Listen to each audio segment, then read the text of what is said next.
This is going to be the first time ever that there is a dedicated space in the app that's focused on high-quality journalism.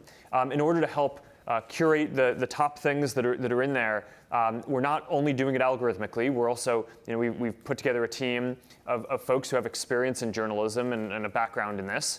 Because I don't think it's something that can just be done by computers. Of course, we have personalization as well in there, but at least for the top stuff, that's going to be done by people with a background in the space.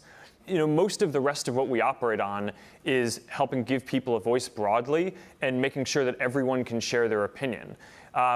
That's not this, right? This is a space that is dedicated to high quality and curated news. There are very strict guidelines on what it takes to be a publisher that's going to be included in here. We have to have objective standards because you can bet there are going to be questions that different folks have about why they get to be included or not in this, and making sure that that the content is in there, that the standards are clear and objective, and part of the standards are that the content needs to be able to be fact-checked and not have misinformation, right? I mean, that's an important part of the standard here. I think that this is a different.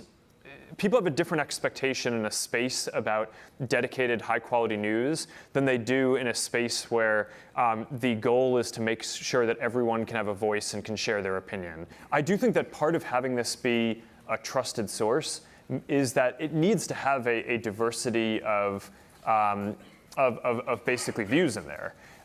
So I think you want to have content that kind of represents different perspectives, but is doing so in a way that complies with the standards that we have for this. Having someone be possible or eligible to show up is going to be different from what the curators and the journalists who are picking the top stories necessarily choose is the most relevant thing to surface. So I think we're going to have to see a little bit how this plays out. But I certainly think you want to include a breadth of content in there to make sure that all the different topics can be covered.